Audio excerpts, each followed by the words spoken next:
Mental math कक्षा 7 के अगले भाग पर हम आ गए हैं। मैं हूं हरी सर और आप देख रहे हैं मेरा YouTube channel maths with Hari sir special Hindi medium के बच्चों के लिए। तो प्रश्न नंबर 31 क्या कहता है, और इस भाग में हम करने वाले प्रश्न नंबर 10, प्रश्न 10 तक करने वाले हैं। ठीक है, आइए करना शुरू करते हैं। तो यहाँ पर इस सीरीज में हम करें बच्चों अध्याय 4, ठीक है, सिंपल इक्वेशन और हिंदी में कहें तो सरल समीकरण। ठीक है, ये देखिए बच्चों यहाँ पर अब प्रश्न नंबर 31 कर लेते हैं। देखो क्या कहता है, किसी आयत की लंबाई उसकी चौड़ाई से 5 मीटर अधिक है। क्या अधिक है? लंबाई। किससे? चौड़ाई से। तो चौड़ाई का नहीं पता ना, तो अगर चौड़ाई का मालूम हो जाए तो लंबाई अपने आप निकल आएगी।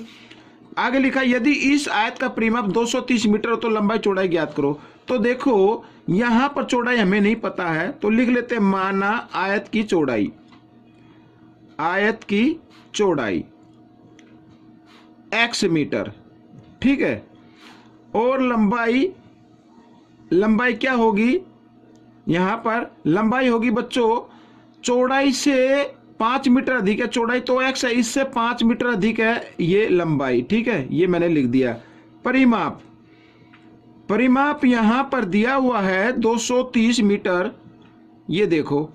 तो हम क्या करेंगे, इस परिमाप को और आयत का जो परिमाप निकालेंगे दोनों को बराबर रख देते हैं। देखो परिमाप निकालने का फॉर्मूला होता है 2 लंबाई जमा चौड़ाई, और लंबाई है हमारी x जमा 5 और चौड़ाई है x बराबर 230। इस तरीके से आपको लिखना है।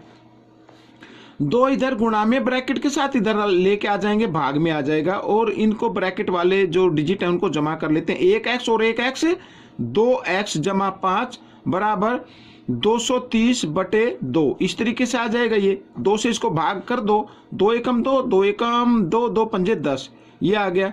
अब हमें निकालना है बच्चों, पहले तो x की वैल्यू निकाल लेते हैं। तो 2x बराबर 115, 5 इधर जमा का है, इधर आकर ये घटा का हो जाएगा, घटा 5 कर दिया और घटा दिया तो 110 आ गया। x बराबर 110, 2 इधर गुणा में है, इधर आकर भाग में आ गया। 2 से इसको भाग कर दे, 2 पंजे 10, 2 पंजे 10, तो x बराबर 55 आ गया। x क्या था? चौड़ाई थी। तो हम यहाँ लिख सकते हैं चौड़ाई है 55 मीटर, ठीक है। लंबाई क्या है बच्चों? x जमा 5 है, x का मान आया है 55, ठीक है ना, x का मान आया 55 ये, तो 55 जमा 5 आ गया 60, तो 60 मीटर बच्चों लंबाई आ गई। ठीक है, ये आपका प्रश्न हल हो गया। अब हम अगला प्रश्न कर लेते हैं। अगले प्रश्न में देखो ध्यान से पढ़ो, किसी संख्या को उसके 1/3 में जोड़ने पर उत्तर 16 प्राप्त होता है, वह संख्या ज्ञात करो। तो माना वह संख्या, जो चीज नहीं पता उसको x मान लिया करो, माना वह संख्या x है। अब प्रश्नानुसार, ठीक है, प्रश्नानुसार करते हैं।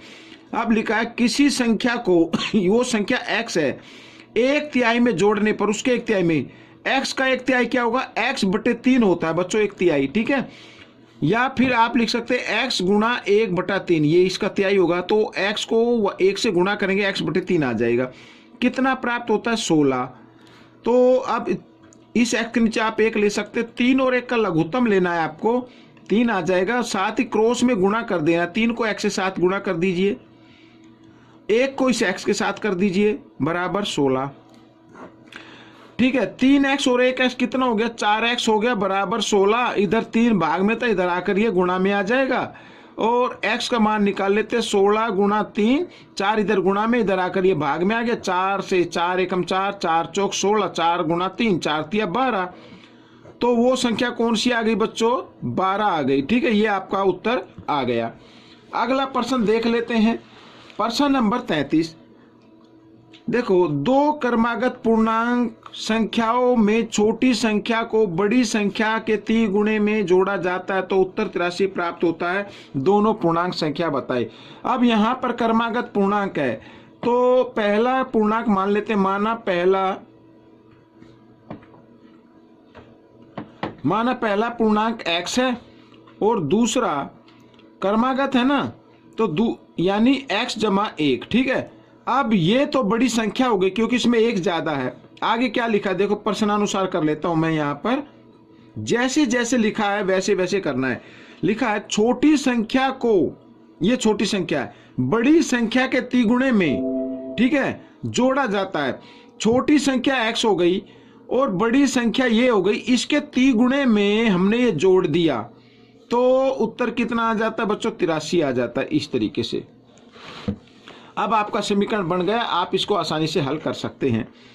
x जमा 3 से ब्रैकेट की गुणा कर दो, 3 को x से साथ किया 3x, ठीक है, और 3 एकम 3 बराबर 83, 3x और 1x 4x बराबर 3 इधर जमा का इधर ले आओ, घटा का ये घटा दिया 80 आ गया, x बराबर 80, 4 इधर गुणा में इधर आकर ये भाग में आ गया, 4 से इसको भाग किया तो आ गया 20, तो x बराबर 20 आ गया। तो हमें बताना दोनों पूर्णांक संख्याएं बताओ। तो पहला तो पूर्णांक आ गया, यहां पर लिख देता हूं, पहला पूर्णांक 20, दूसरा पूर्णांक है x जमा 1 यानी 20 जमा 1 21। ये आपका उत्तर आ गया, ठीक है। अब हम करेंगे प्रश्न नंबर यहां पर 34। तो प्रश्न नंबर 34 भी मैंने लिखा हुआ है, ये देखिए। तो क्या कहता है, आइए इसको ध्यान से पढ़ते हैं। 10 वर्ष पश्चात मोनिका की आयु अब की आयु से 4 वर्ष पहले की आयु का तिगुना हो जाएगी, उसकी वर्तमान आयु ज्ञात करो, ठीक है। तो वर्तमान आयु हम मान लेते हैं, माना मोनिका की आयु x वर्ष, ठीक है। अब उसकी अगर x वर्ष है, ठीक है, ये मोनिका की वर्तमान, यहां पे वर्तमान लिख लेना, कोई दिक्कत नहीं है अगर रह गए तो 10 वर्ष बाद, 10 साल के बाद क्या आयु होगी? 10 वर्ष बाद मोनिका की आयु तो कितनी होगी बच्चों आयु? तो अब x है तो 10 साल के बाद 10 इसमें जमा हो जाएंगे, ठीक है, ये हो गई वर्ष। आगे लिखा 4 वर्ष पहले की, ये भी निकाल लो, 4 वर्ष पहले मोनिका की आयु। तो 4 वर्ष पहले मोनिका की आयु क्या है? अब अगर x है तो 4 वर्ष पहले 4 साल कम होगी यानी घट जाएंगे, तो ये आ गया। अब हम करेंगे प्रश्नानुसार। देखो प्रश्नानुसार क्या कहता है, अब मैं दोनों को लिख देता हूं। ये तो हो गई 10 साल के बाद की आयु और ये हो गई 4 वर्ष पहले की आयु, दोनों को बराबर रख देता हूं, लेकिन बराबर नहीं है अभी। बराबर कब होंगे अभी देखो आगे क्या लिखा है, एक बार फिर पढ़ लेते। 10 वर्ष बाद मोनिका की आयु अब की आयु से 4 वर्ष पहले की आयु का तिगुना हो जाएगी, ये हो गई तिगुना, 10 वर्ष बाद तिगुनी हो गई। अगर हमें बराबर करने हैं तो 4 वर्ष पहले की आयु को 3 गुना कर देना है तो बराबर हो गई, ठीक है। अब हम इसको कर लेते हैं। तो x जमा 10 बराबर 3 को x से 7 गुना किया, 3x और 3 चौक 12। इस तरीके से आइए इस तरफ कर लेते हैं। तो इस x को इधर ले आओ बच्चों, तो x घटा 3x बराबर यहाँ पे घटा 12 है और जमा 10 को ले आएंगे इधर तो घटा 10 हो जाएगा। घटा जमा घटा, घटा 2x आ गया और बराबर इधर आ गया घटा 22, ठीक है। घटा से घटा का निशान काट दिया, x बराबर 22 बटा 2, 2 से इसको काट दिया 11 आ गया बच्चों। तो यहाँ पर ये देखिए x बराबर 11 यानी मोनिका की आयु क्या आ गई, 11 वर्ष आ गई। ये आपका उत्तर निकल गया, मोनिका की आयु बराबर 11 वर्ष, ठीक है, ये उत्तर आ गया। तो अगला प्रश्न क्या कहता है, इसको भी पढ़ लेते हैं। किसी संख्या के तिगुने में से 5 घटाने पर उत्तर 16 प्राप्त होता है, वह संख्या ज्ञात करो। तो माना वह संख्या x मान लो, माना वह संख्या x, ठीक है। अब प्रश्नानुसार यही कर लेते हैं। क्या कहा है, किसी संख्या के तिगुने में से, संख्या का तिगुना क्या होगा, 3x होगा, में से 5 घटाने पर, ये मैंने 5 घटा दिया, बराबर 16 प्राप्त होता है, ये 16 आ गया, ठीक है। घटा 5 को इधर ले आना है, 3x बराबर 16 जमा 5 बराबर 21 होता है और x का मान अगर निकालें तो 21, 3 इधर गुणा में इधर आकर ये भाग में आ गया, 3 सत्ते 21, तो x बराबर 7 यानी वह संख्या कितनी आ गई, 7 आ गई। ठीक है, अगला प्रश्न कर लेते हैं बच्चों, प्रश्न नंबर 36। तो प्रश्न नंबर 36 क्या कहता है, देखो 3 क्रमागत सम पूर्णांक संख्याओं का जोड़ 42 है, ये संख्याएं ज्ञात करो। सम है, सम संख्या यानी जो 2 से भाग होने वाली है। तो माना पहली संख्या बराबर x, दूसरी संख्या क्या होगी, x जमा 2 होगी, सम संख्या जमा कर देनी है। तीसरी संख्या x जमा 4।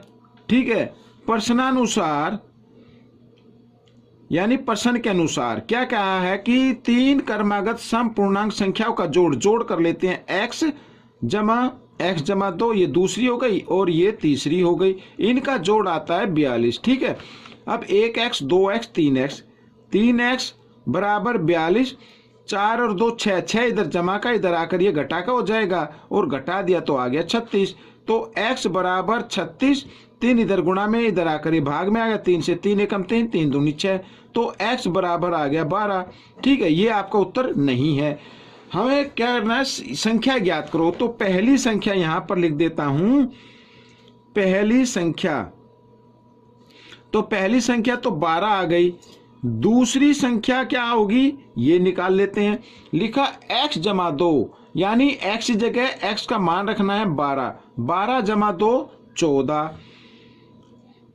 तीसरी संख्या x जमा 4, यानी 12 जमा 4 16। तो ये आपका उत्तर आ गया। ठीक है, अब हम करते हैं प्रश्न नंबर 37। यहां पर ये देखिए, तो इसको भी जल्दी से कर लेते हैं बच्चों। अब क्या लिखा है, नैना ने एक संख्या सोची, उसने इस संख्या को 2 से गुणा करके 5 जोड़ दिया तो उत्तर 17 आता है। बताओ नैना ने कौन सी संख्या सोची। ठीक है, बिल्कुल आसान है। माना नैना ने संख्या सोची बराबर x। ठीक है, प्रश्नानुसार यही कर देते हैं, जैसे जैसे लिखा है वैसे वैसे कर लीजिए। इस संख्या को 2 से गुणा करो, ये x है ना, इसको 2 से गुणा कर दिया, गुणा 2 कर दिया और गुणा करके 5 जोड़ दिया जाए, इसमें 5 जमा कर दो, ये कर दिया तो उत्तर 17 आता है। तो ये 17 लिख दिया। अब बच्चों 2 को x से गुणा करो, 2x बराबर 17, 5 जमा 5 इधर ले आओ, घटा 5 हो जाएगा और 17 में से 5 घटा दी तो 12 आ गया। x बराबर 12, 2 इधर गुणा में, इधर आकर भाग में, 2 6 12, तो x बराबर 6 आ गया। तो उसने, नैना ने वो जो संख्या सोची थी वो है 6। ठीक है, ये आपका उत्तर आ गया। अगला प्रश्न। अब अगले प्रश्न में देखो, चित्र में एक वर्ग की संलग्न भुजाएं दी गई हैं, वर्ग की भुजाओं की लंबाई ज्ञात करो। अब हम जानते हैं वर्ग की सभी भुजाएं क्या होती हैं, बराबर होती हैं। तो इन भुजाओं को हमें क्या कर लेना है, बराबर रख लेना है। ठीक है, 13x बराबर 18x घटा 20, इस तरीके से तो भुजाएं ज्ञात करनी है। ठीक है, तो देखो घटा 13x और इस x वाले जो वेरिएबल है इधर ले आते हैं, तो यहाँ पर हो जाएगा घटा 18x बराबर घटा 20 और 42 को ले आओ इधर, घटा 42। तो घटा 13 और घटा 18 होता है बच्चों घटा 30x और इधर हो गया बच्चों घटा कितना, 11 होता है, यहाँ पे 31 होता है। तो ये हो गया बच्चों घटा 62। तो घटा से घटा का निशान काट दिया, x बराबर 62 बटा 31, 31 दूनी 62। ठीक है, इस तरीके से आ गया। अब x का तो मान आ गया बच्चों, लेकिन भुजा हमें ज्ञात करनी है, तो लिख लेते हैं वर्ग की भुजा। ठीक है, कितनी होगी, किसी भी समीकरण में रख दो, जैसे मान लीजिए 42, इसमें रखते 42 घटा 13 गुणा x की जगह x का मान रखना है 2, तो 42 गुणा 13 दूनी 26। ठीक है, बराबर 42 में से 26 घटा 2। ठीक है, तो यहाँ पे 2 में से 6 नहीं जाएंगे, 12 में से 6 गए 6, यहाँ पे रह गया 3, 3 में से 2 गया 1, तो 16 सेंटीमीटर बच्चों ये आपकी वर्ग की भुजा आ गई, ये आपका उत्तर निकल गया। ठीक है, अगला प्रश्न, प्रश्न नंबर 39। प्रश्न नंबर 39 क्या कहता है, देखो 2 संख्याओं के बीच का अंतर 7 है, छोटी संख्या के 6 गुणे और बड़ी संख्या का और 7 का योग यहां पर होगा बड़ी संख्या का योग, ठीक है, यहां पर योग लिख दिया तो 77 है, वे संख्या ज्ञात करो। तो माना छोटी संख्या, ठीक है, तो माना छोटी संख्या आएगी x और बड़ी संख्या क्या होगी, अंतर कितना 7, तो x जमा 7 होगी, ठीक है, ये हो गई बड़ी संख्या। अब इसमें प्रश्नानुसार अगर हम करें तो इसको आप आसानी से कर सकते हैं। छोटी संख्या के 6 गुणे, छोटी संख्या कौन सी है x, तो x का 6 गुणा कर दिया, 6x बना दिया, और बड़ी संख्या, और ये बड़ी संख्या हो गई, का योग कितना है 77 है, इस तरीके से। अब 6x और 1x 7x बराबर 77 जमा 7 को ले आओ इधर, घटा 7 हो जाएगा, 77 में से 7 घटा देंगे तो 70 आ गया यहाँ पर। अब x का मान निकाल लेना, तो x बराबर 70, 7 इधर गुणा में था, इधर आकर भाग में आ गया, तो 7 दाई 70, तो x बराबर आ गया 10। तो यानी छोटी संख्या आ गई आपकी 10, यहां पर छोटी संख्या 10, तो बड़ी संख्या क्या होगी x जमा 7 यानी 10 जमा 7 17 होगी। तो ये आपका उत्तर आ गया, ठीक है। अगला प्रश्न कर लेते हैं, इस भाग का आखिरी प्रश्न है ये।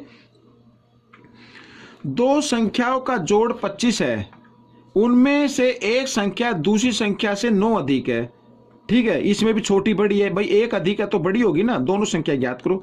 तो माना छोटी संख्या x, बड़ी संख्या 9 अधिक है, तो x जमा 9, ठीक है, प्रश्नानुसार कर लेते हैं। क्या कहा है कि दो संख्याओं का जोड़ का मतलब छोटी संख्या जमा बड़ी संख्या बराबर कितना है 25, ये 25 हो गया। अब 1x और 1x 2x बराबर 25 और ये 9 जमा 9 है, इधर आकर ये घटा 9 हो गया, 25 में से 9 घटा दिए तो 16 आ गया। इधर कर लेते हैं बच्चों, 2x बराबर 16 यानी x का मान निकाल लीजिए, 16 बटे 2, 2 से इसको भाग किया तो 8 आ गया। तो छोटी संख्या तो आ गई आपकी 8, छोटी संख्या आ गई 8। बड़ी संख्या भी निकाल लेते हैं, तो बड़ी संख्या होगी बच्चों x जमा 9 है ना, तो 8 जमा 9 यानी 17, ये आपका उत्तर आ गया। तो बच्चों ये भाग आपका कंप्लीट हो गया है। वीडियो थोड़ी सी लंबी जरूर बनी है, लेकिन आप इसे ध्यान से देखें, स्किप ना करें बिल्कुल भी। वीडियो पसंद आई तो इसे लाइक करना ना भूलें। जब भी आप कोई कमेंट्स करें तो लाइक जरूर कर दिया करें, ठीक है। मिलेंगे अगले भाग पर, तब तक आप प्रैक्टिस करते रहिए और मेरी वीडियो देखने के लिए धन्यवाद।